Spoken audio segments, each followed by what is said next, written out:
The darkness of the station hallway was quiet except for the hum of distant engines and the faint echo of her wheels on the cold metal floor. She had spent 10 long years in that chair, watching the stars but never truly touching them, never truly walking among them. She was a fragile girl in the eyes of most, a silent passenger drifting through a galaxy that had long stopped believing in miracles.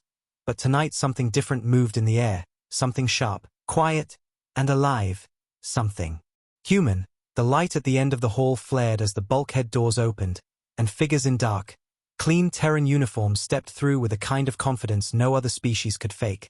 The human envoy had arrived, and the moment their boots hit the floor, everything in her world began to shift like the first tremor before a storm. No one had spoken to her directly in years. Not since the accident that shattered her legs during the first colonization war on the frontier. But the humans didn't look away. They saw her, really saw her, as if she wasn't broken, as if she was meant to stand again. And in their gaze burned something alien to the galaxy but familiar to every human heart. The stubborn belief that nothing was impossible. The Galactic Council chamber didn't care about one girl. To them she was another casualty of old wars, another number in a forgotten file. But humanity never thought that way. When the Council said no more resources, no more help, Earth didn't ask for permission. They built what no one else could build, forged in silence beneath the oceans of their home world. They created a project so dangerous and advanced that even the oldest alien races whispered about it in fear. They called it Project Aegis, the fusion of machine and spirit, the kind of technology that could give a broken soul its wings again. And the girl who had spent a decade in that chair was about to become the proof of their defiance. The humans came to her not with pity but with purpose. Their leader, a tall engineer with tired eyes and steady hands, knelt in front of her like he was standing before something holy. His voice was soft, carrying no grand promises, only truth. He told her that humanity was tired of watching the galaxy ignore its wounded, tired of the Council deciding who was worthy to rise again. They were going to give her something no one else could. Legs that could walk on any world, run through storms, climb the walls of alien cities, dance in zero gravity, and fight if she wanted to, not because she was useful to them, but because they believed she deserved it. The surgery chamber floated in silence like a starless void. Her chair stood in the corner as if watching the end of its reign. Wires and silver bones shimmered in the sterile light, and human hands worked in precision. Every piece of metal designed to move like flesh, to flow like water, to become hers. The machines hissed and the oxygen mask fogged with her breath as she whispered a silent prayer to a god she hadn't spoken to in years. And then the pain came, sharp, white, endless.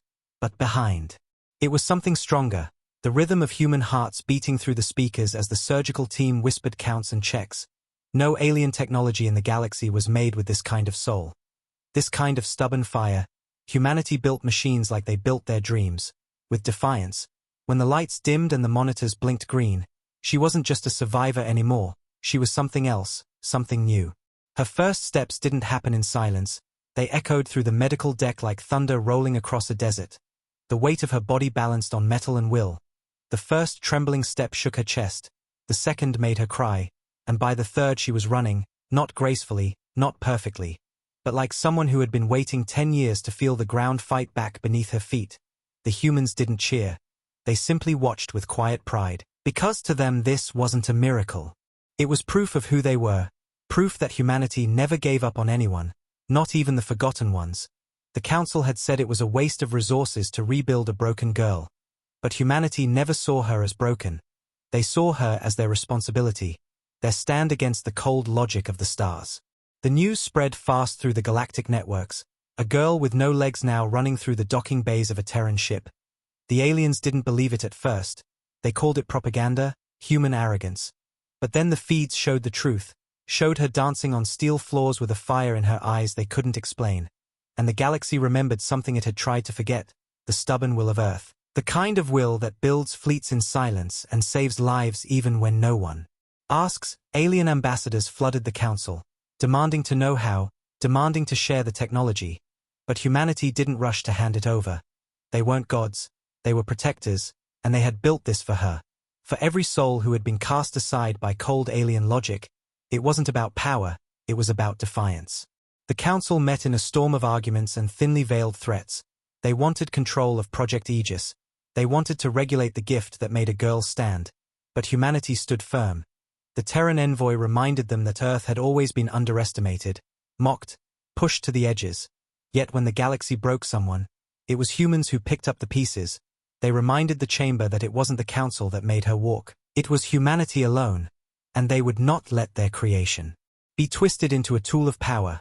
The argument shook the chamber, and when the girl herself walked into the center on her own legs, the aliens fell silent. For the first time in their long lives they saw something that wasn't born from fear or war, but from hope. She spoke softly, her voice still shaky but her stance strong. She told them she wasn't a symbol, she wasn't a weapon. She was a person who got back up because humanity refused to let her fall forever. And in that moment the galaxy saw the truth. They saw why humanity terrified them. Because humans didn't just build ships or weapons. They built miracles in places no one else cared to look. Her speech echoed beyond the chamber, reaching colonies, stations, and planets, sparking quiet fires in the hearts of the broken. And in that moment humanity's greatest weapon wasn't their fleets or their guns. It was their refusal to let hope die, even when everyone else did. When the night fell over the human fleet, she stood on the observation deck, looking at the stars she could finally stand beneath. She didn't feel like a soldier or a savior, just someone free, and humanity stood with her, silent, unshakable. A force that didn't conquer for power but to protect.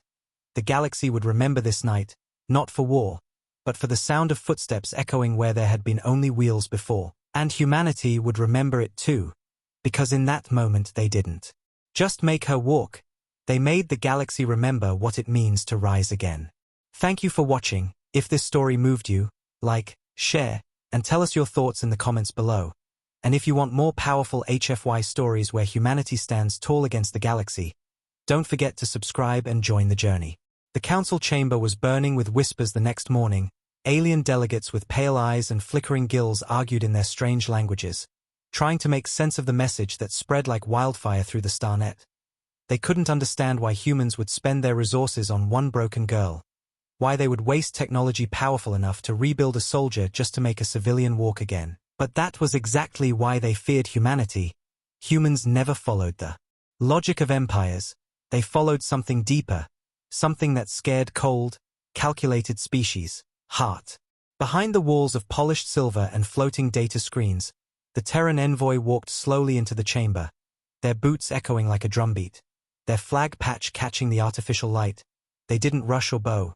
They simply walked in as if they already knew the galaxy would one day kneel to their will, and every alien eye turned toward them as if gravity itself shifted.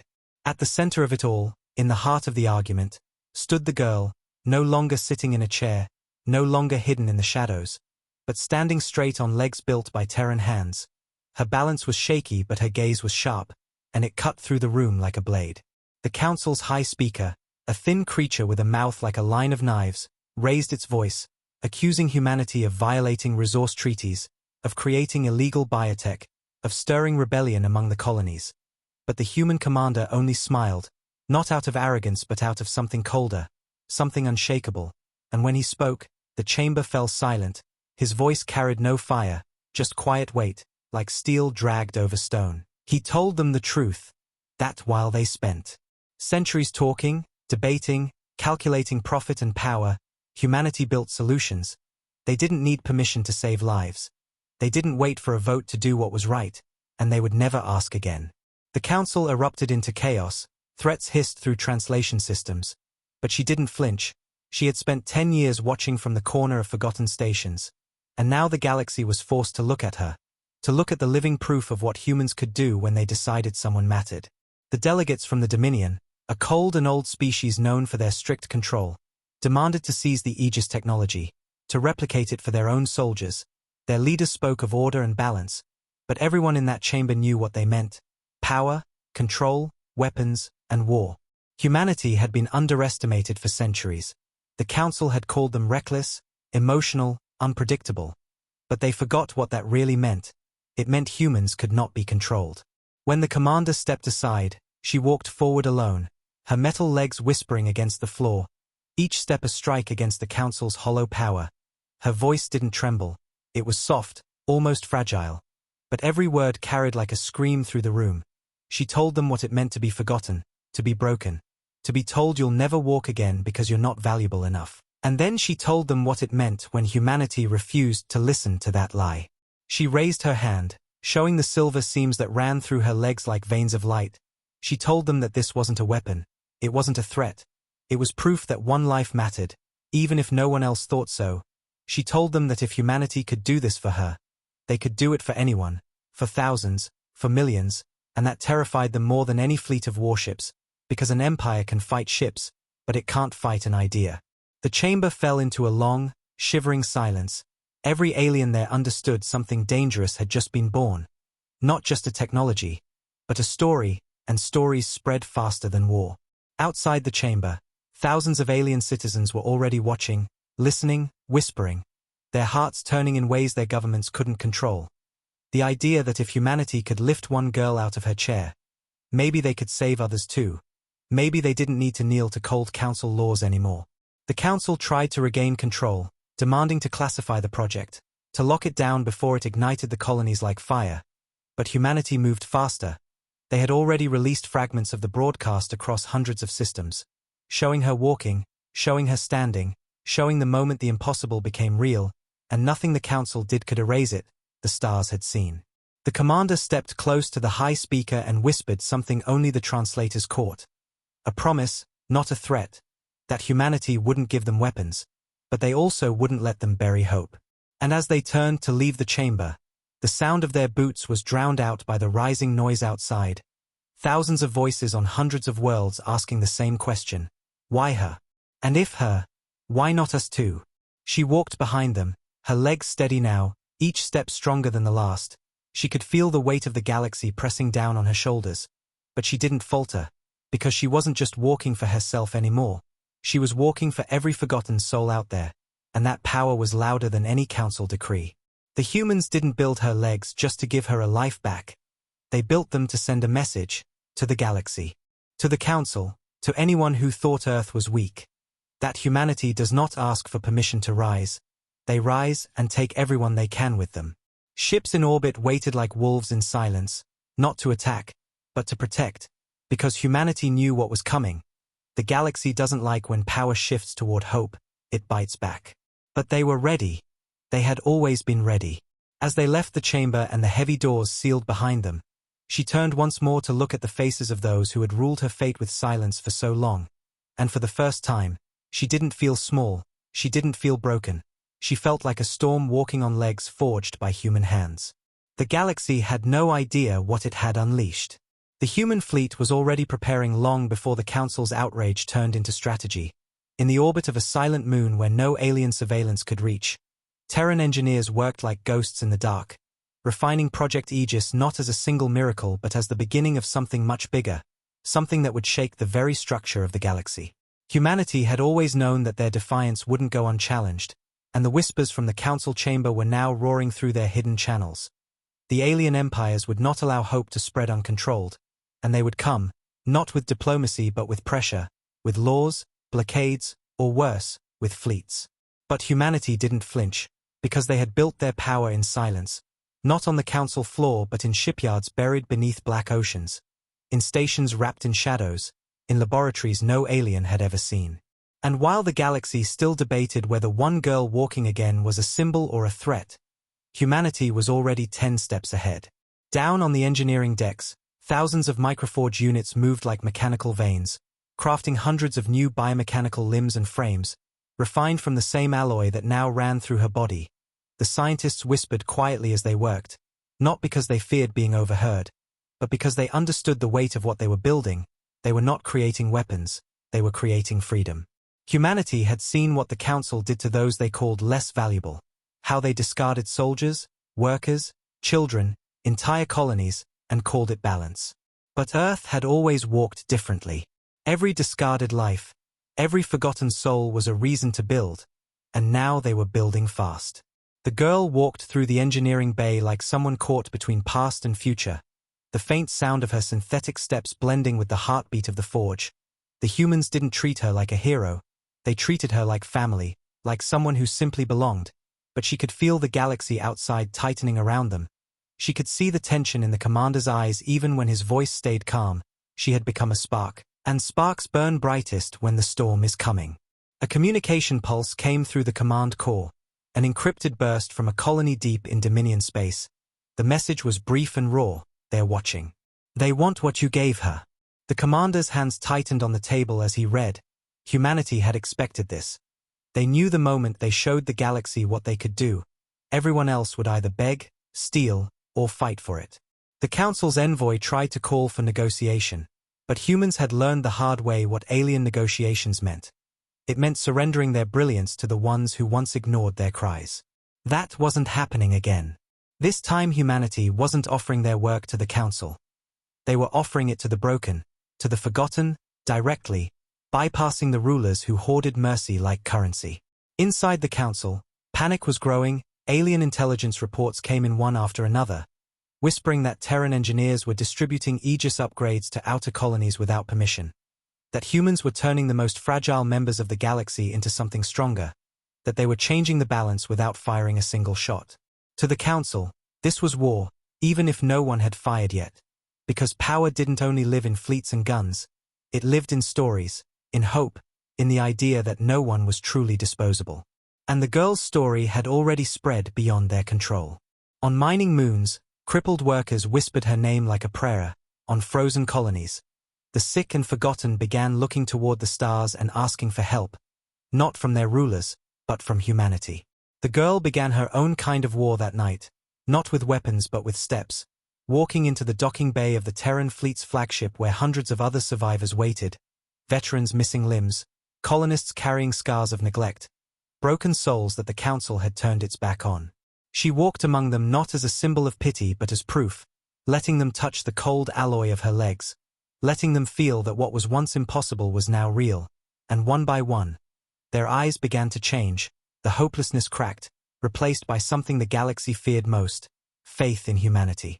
The commander watched in silence, knowing that this movement wasn't planned in war rooms or speeches. It was born in quiet corners, built in the hearts of those the galaxy abandoned. The aliens in power reacted the only way they knew how.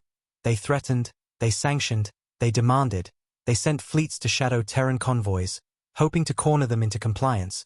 But humanity had lived on the edges of survival for centuries. No blockade could stop them, no order could chain them. They slipped through like shadows in starlight. For every law the Council wrote, a Terran ship arrived at a new colony with a crate of Aegis units. For every warning they gave, another broken soul stood on new legs. For every threat they made, another voice joined the whisper. And when whispers become many, they turn into thunder. The girl could feel the weight of what she'd become, even though she never asked for it. She remembered the years spent alone, wheels creaking under her, cold stares that looked through her, and now the galaxy looked at her like she carried fire in her bones. She walked out onto the balcony of the observation deck, watching the stars burn softly in the distance. She wasn't a soldier, she wasn't a leader, but the moment she took her first step, she unknowingly became something the galaxy couldn't contain, a story too powerful to silence. Humanity knew war was coming, not the kind with railguns and dreadnoughts at first, but the kind with words, laws, and whispers. But they were ready for that too, because humanity didn't just build fleets, they built belief, and that was something no empire had ever truly conquered. In the quiet that followed, the commander joined her, placing a hand on the railing as they looked out together. The stars felt closer now, as if the universe itself was holding its breath. She turned to him and asked what happens next. His answer was simple and cold: "Now, they'll come for us." But there was no fear in his voice, only certainty, the kind that made empires crumble. Somewhere far away, the Council's fleets were beginning to move, silent engines warming in the dark, but they didn't realize something yet. This wasn't just about technology anymore. This was about a girl who refused to be forgotten and a humanity that refused to kneel. And the galaxy was about to learn how dangerous hope could be. The Council fleets emerged from the black veil of space like shadows given shape, long silver hulls stretching across the stars, moving in silence as if the darkness itself belonged to them. It was no longer whispers now. It was movement, deliberate and cold. The alien governments couldn't let humanity keep this kind of power unchecked. They didn't care about the girl's new legs, they cared about what she represented. The idea that humans could give hope to the galaxy without asking the Council's permission. And to them, that was rebellion. Inside the Terran command ship, Alarms didn't scream. They pulsed in calm, rhythmic tones, the way they did when humanity expected a storm. The commander stood in the strategy bay, the projection of the approaching fleets burning like silver ghosts in the dark. They weren't here to negotiate. They were here to remind Earth who they thought held the power. But the humans had prepared for this moment long before the girl ever took her first step. The girl stood at the window of the observation deck, watching the incoming armada slowly draw closer. Her hands pressed against the glass as if she could feel the pressure of it all pressing against her skin. 10 years ago, she was a silent patient, a forgotten name on a colony registry. Now, her name had spread through hundreds of worlds, carried by whispers, by hope. She hadn't asked for any of this. But now, it was too late to step back. Her legs, built of steel and human defiance, had become a symbol, and symbols don't get to hide when empires come knocking. She felt her heart race, not with fear, but with the weight of what was coming. She turned when she heard the footsteps behind her. The commander's boots struck the deck with steady rhythm, the kind that told everyone around him that he wasn't afraid. He never raised his voice. He didn't need to. "Look at them," he said quietly, standing beside her. "They think this is a fleet. We see it for what it really is, a warning." "They'll fire?" she asked. "They'll threaten first. Empires always do." Outside, the alien ships shifted formation with unnerving precision, like blades being drawn from their scabbards. Massive carriers, Dominion destroyers, and Council command vessels moved to encircle the Terran fleet, outnumbering them nearly 6-1. It would have terrified anyone else, but not the humans. Because what the Council couldn't understand, even after centuries, was that humanity didn't fight fair. They didn't need bigger numbers. They only needed the right moment. Deep in the belly of the Terran flagship, entire networks of hidden systems activated. Defense grids, black protocols, command nodes built for a war the galaxy had forgotten humanity was capable of waging. And even though they hadn't fired a single shot, the humans already held the advantage. They had the loyalty of the people the Council had thrown away. Across nearby colonies, resistance cells lit up the dark, receiving coded transmissions from Terran relays. Former slaves, abandoned veterans, workers left to die, all of them heard the same signal. 3 short pulses, 1 long. It was the human promise. "We don't leave you behind." And they responded, not with weapons but with silence. The kind of silence that precedes a storm. In the Council's command ship, alien officials argued in their metallic voices, their faces twisted with frustration. They had tried propaganda first, calling humanity reckless, calling the girl a fabrication, calling the Aegis program a lie. But the galaxy didn't believe them anymore. When you show a child they can walk again, no speech can erase that. And so, they came here, surrounding the humans like wolves around a campfire, hoping fear would work where lies had failed. The high speaker appeared on every channel at once, its long thin face projected on the Terran bridge, voice hissing like oil on fire. It spoke of order and balance, demanding that humanity hand over every piece of the Aegis technology. It called the project a violation of every law they had signed. But the commander didn't flinch. He let the alien finish every polished threat, then leaned forward slightly, hands resting behind his back, and with a calm voice said, "We don't ask permission to save lives." The silence that followed wasn't empty. It was heavy. It cracked something in the room. Because in that single sentence, every alien in that chamber heard what they had feared most. Humanity wasn't going to bow this time. The high speaker hissed out its final ultimatum. Surrender the Aegis or be crushed. But the commander simply turned his head toward the girl, and without needing to speak, she understood what he was asking. She stepped forward, her metal legs gleaming under the deck lights, the quiet click of each step cutting through the tension like a blade. When she spoke, her voice wasn't loud, but it carried farther than any weapon. She told them about the 10 years she spent being invisible, about how they labeled her as useless, how the Council decided her fate without ever looking her in the eyes. She told them about the humans who didn't ask her to be strong. They built her strength back with their hands. She wasn't a soldier. She wasn't a leader. She was just someone they threw away, until humanity refused to let her stay broken. Her words weren't crafted for politics. They were raw and sharp, and they cut into the heart of the Council's image. Outside, hundreds of smaller ships, civilian freighters, colony vessels, independent miners, started moving toward the human fleet, broadcasting the same message across the stars. We stand with them. The alien fleets hesitated. They hadn't expected this. They came for a military confrontation but walked into something far more dangerous, an idea spreading faster than their control. If they fired now, they wouldn't just be shooting at humans. They'd be shooting at refugees, miners, broken veterans, the unwanted, the ones they had forgotten. And the galaxy was watching. Billions of eyes. Billions of whispers. One spark away from turning into a storm. The commander gave the order, not to fire, but to open the broadcast to every colony, every world, every station. The girl's voice spread through the void like fire across dry fields. The Council fleets hovered, trapped between pride and the cold reality that their control was slipping. Humanity didn't need to fight to win this round. They had already won the moment hope became louder than fear. Inside the Terran ship, the girl's hands trembled slightly, but her stance didn't break. The commander looked at her with the quiet pride of someone who had seen storms before. He knew the Council would not accept this humiliation. They would retreat for now, but they would return. And when they did, the galaxy would not look the same. Because tonight, they didn't just face humanity's fleet, they faced humanity's will. And that was something no empire had ever managed to break. The night after the standoff, the galaxy did not sleep. It trembled. Across colonies and stations, whispers moved faster than light signals.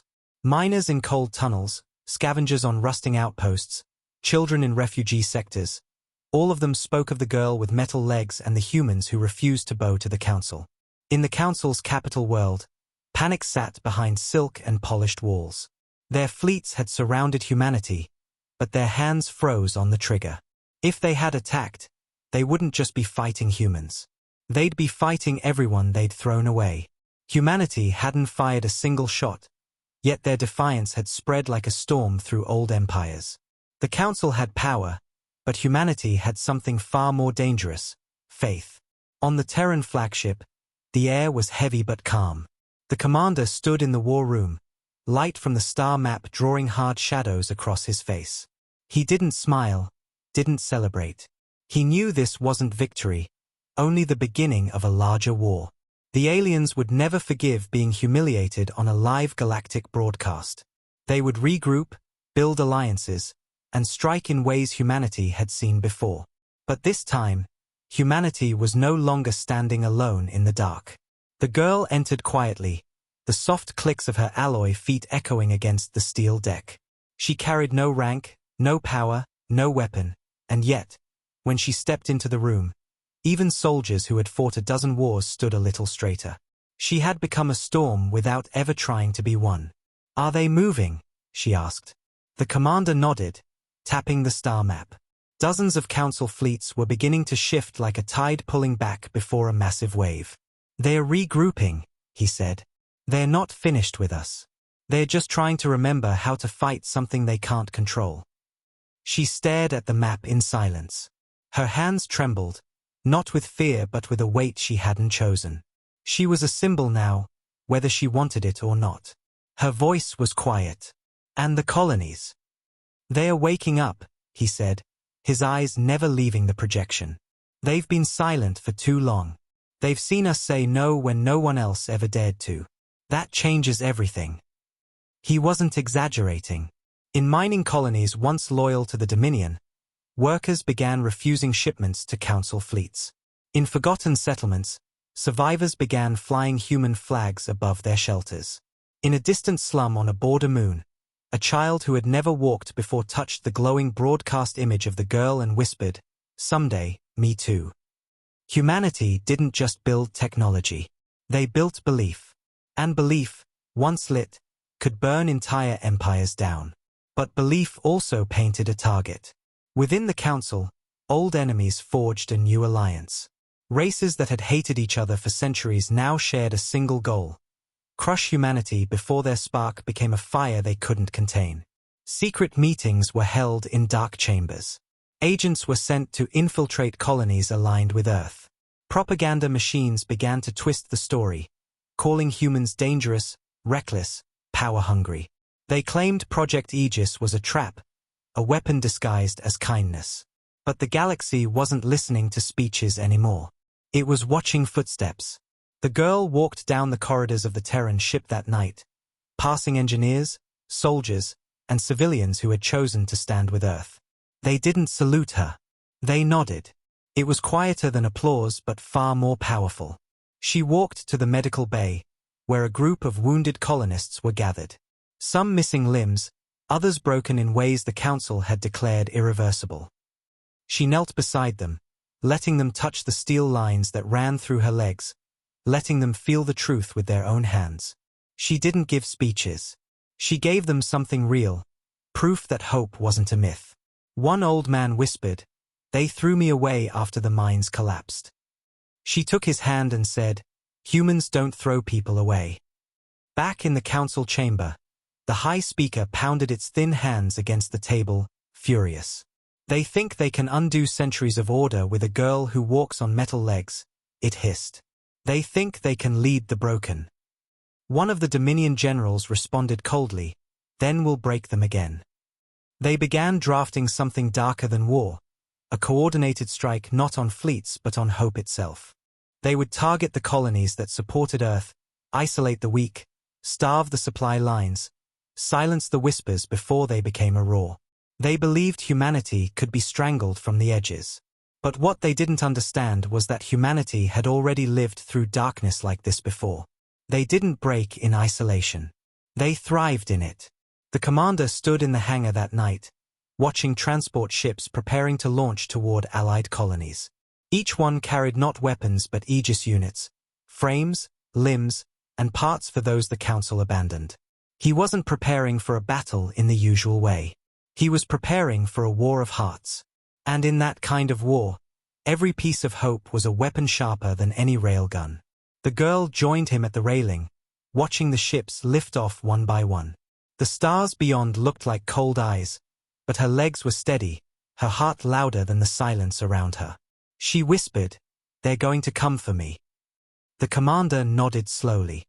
"Yes," he said, "but they'll find out something very old about humanity." "What?" she asked. He turned his gaze toward the stars. "We don't build heroes to worship them. We build them to remind the world that anyone can rise.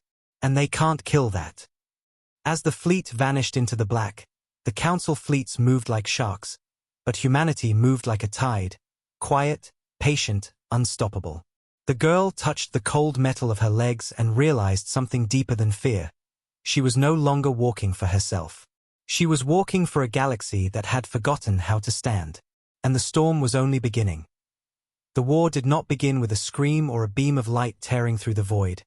It began with silence, the kind of silence that stretches across stars and makes every fleet commander's pulse sharpen. The Council fleets had pulled back after their failed show of power, but humanity knew better than to trust silence. It wasn't peace. It was the pause before the blade falls. Inside the Terran command ship, every hallway hummed with quiet tension. Engineers worked without rest, soldiers moved like shadows, medics prepared not for a few wounded, but for many. They all knew the Council's next move would be different. Not a public standoff this time, not a broadcast war, but a strike meant to break their spine from the inside. Far beyond the fleet, in the empty corridors of a border colony, the first lights went out. Then another. Then entire sectors fell into darkness. Communications died. Trade lines severed. It was the Council's oldest strategy. Starve hope before it becomes fire. Cut off the colonies loyal to Earth and make them turn against the humans. But humanity didn't build this movement on fragile promises. They built it on the broken who had nothing left to lose. The very people the Council thought they could control were now the ones resisting the hardest. They weren't soldiers.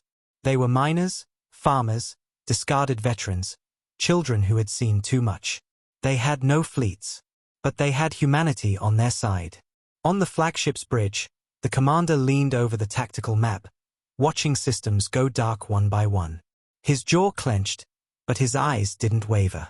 "They're not attacking our ships," one officer said. "They're attacking belief." The commander's voice was low and steady. "Then belief is what we'll defend first." He turned to the girl, who stood near the railings in silence, watching the stars flicker on the display. Her metal legs gleamed under the light, but it wasn't the steel that made her dangerous. It was what she had become to them, a symbol that the galaxy's forgotten could stand again. He didn't give her orders. He never did. She already knew where she needed to be. The colonies were calling, not for a soldier, but for a sign that humanity still stood with them. She boarded a transport ship with a small team of Terran medics and engineers, bound for the first colony the Council tried to strangle, a mining world carved into black stone. The journey was quiet, the kind of silence that presses against your chest, but her heartbeat didn't falter. She remembered the years she spent trapped in her chair, watching the stars from a distance. Now she was flying toward the heart of a war built on the idea of hope itself. When they landed, the colony was dark. No power, no communication, no movement except the faint shuffle of survivors. She stepped out first, the hiss of the ramp cutting through the cold wind. Children peeked from behind broken steel beams, old miners clutched makeshift tools, and wounded colonists leaned against walls that had no warmth left. And then they saw her. The sound of her steps, soft clicks against the stone, spread like a ripple. People emerged from the shadows one by one. No speeches, no banners, just her standing in the open, walking toward them on legs they were told could never exist for people like them. She knelt to help a child who had lost his parents to a Dominion raid years ago, her hand steady as she lifted him gently, and for the first time in months, someone in that colony whispered, "We are not alone." Terran engineers moved fast, connecting silent grids, bypassing council blockades, bringing the lights back to life piece by piece. The colony flickered to life like a heart remembering how to beat. But humanity didn't just bring power. They brought Aegis units, limb replacements, tools, and above all, proof. Men who had been left broken on mining lines stood again. Women who had been discarded as too weak walked with new strength. Children who thought their lives were already decided saw something different. And that, more than any ship or gun, terrified the Council. In orbit, Council strike teams had already moved in. They hadn't come to talk. They came to break the moment. Silent drop ships pierced the black sky like knives, carrying elite Dominion units, trained to silence uprisings before they ever became revolutions. But this time, the uprising wasn't built on speeches. It was built on people who refused to die quietly. By the time the Dominion forces touched the ground, the colony wasn't cowering. It was standing. They didn't have military training, but they had numbers, grit, and human ingenuity behind them. Terran soldiers moved like smoke through the dark, using the terrain, every shadow, every corridor, every heartbeat to their advantage. The girl stood at the center of it all, not as a commander, but as a presence. Dominion troops saw her silhouette in the firelight, one figure walking calmly through the chaos on metal legs forged by a species they once mocked. She didn't fire the first shot. She didn't have to. The sight of her walking toward them while the colony rallied behind her was enough to shake their certainty. The fighting was short but sharp. Humanity didn't have overwhelming numbers, but they had preparation and something the Dominion didn't understand: loyalty. The miners fought with their bare hands. The Terran team fought with precision. And when the dust settled, the Council strike team wasn't celebrating a victory, they were retreating. Not because they couldn't crush a few humans, but because they realized they were outnumbered in a way they hadn't counted on. Not by soldiers. By people. When the sun rose over the colony's jagged horizon, she stood at the center square, surrounded by hundreds of people. No throne. No podium. Just her, breathing hard, bruised but unbroken. She didn't give a grand speech. She simply said, "They thought we'd stay on the floor. They were wrong." The words echoed through the cracked walls and out into the comm relays that humanity had just forced open again. The broadcast went live across dozens of systems. In the council chamber, officials stared in silence as the footage streamed in. They had thrown elite forces at a mining colony, and they lost, not because of military strength, but because they underestimated the power of one walking symbol. The high speaker's voice broke the silence with a hiss. She's not just a girl anymore. She's a fire we can't contain. Back on the flagship, as the Terran fleet received transmission after transmission from newly inspired colonies, the commander stood in silence, his hands behind his back, watching the storm take shape. The Council had made their move. Humanity had answered. But this war would not end with a single victory. It would stretch across stars, across broken worlds, across forgotten people who were learning to stand. And at the center of it all walked one girl who refused to stay seated ever again.